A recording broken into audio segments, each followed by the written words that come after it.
deputet, projekt ligji që paraqesim sot përpara jush lidhet drejt për drejt me një investim strategjik për sa i përket modernizimit të rrjetit të shpërndarjes së energjisë elektrike dhe forcimit të sigurisë energjetike në vend.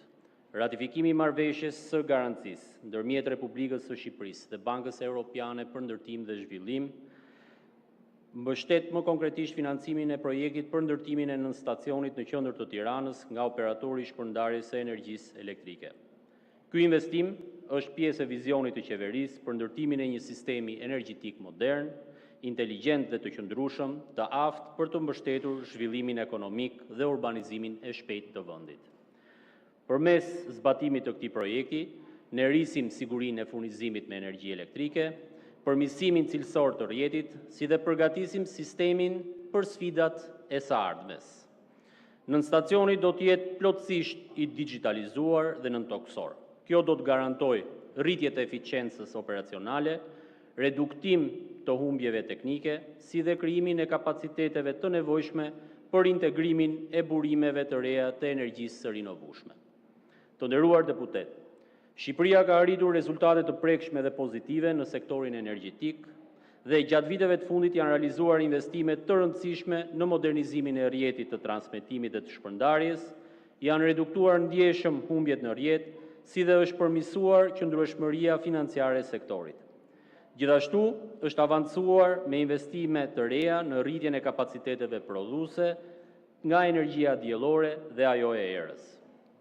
Po zbatohen projekte strategjike për të rritur ndërlidhjen rajonale, si dhe për forcimin e rolit të Shqipërisë si nyje energjetike në Evropën juglindore.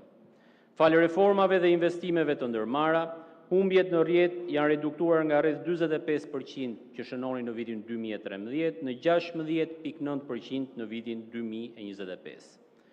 Ky është një progres i rëndësishëm, por jo i mjaftueshëm. Pikërisht për këtë arsye, ne do duhet të vijojmë me investimet për modernizimin dhe digitalizimin e rrjetit të shpërndarjes. Këtij angazhimi i shërben edhe investimi për të cilin po diskutojmë sot në këtë seancë. Sa i takon angazhimit në aspektin financiar, marrëveshja është ndërtuar mbi terma të favorshëm si për OSHE Group, ashtu edhe për qeverinë shqiptare. Huaja parashikohet në vlerën 22.5 milion euro me një afat ripagese prej 10 vitesh dhe me një normë interesi Euribor 6 mujor plus një marzh 1%. Ky financim dhe këto kushtet financimit janë konkurruese dhe reflektojnë besimin që institucionet financiare ndërkombëtare kanë ndaj stabilitetit të sektorit energjetik shqiptar.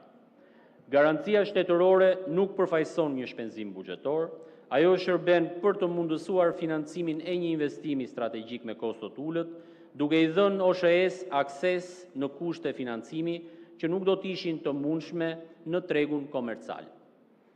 Ky është një përdorim i përgjegjshëm i instrumentit të garancisë sovrane, i cili mbështet investimet produktive që rrisin vlerën e aseteve publike, përmirësojnë cilësinë e shërbimit dhe forcojnë qëndrueshmërinë financiare të sektorit.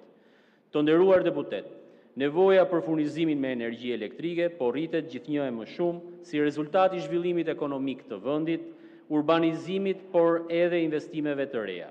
Ndaj, sistemi i shpërndarjes duhet jetë në gjendje të përgjigjet kësaj kërkese, jo vetëm në sasi, por edhe sipas standardeve europiane të sigurisë dhe cilësisë. Nga ana tjetër, ky projekt do të garantojë furnizimin më të sigurt për Tiranën, do të rrisë fleksibilitetin e rrjetit, do të mbështesë integrimin e energjisë së rinovueshme dhe do të afrojë më tej sistemin shqiptar me standardet e Bashkimit Evropian. Për gjitha këto sa thash më sipër, ju ftojmë që ta miratojmë këtë projekt ligj.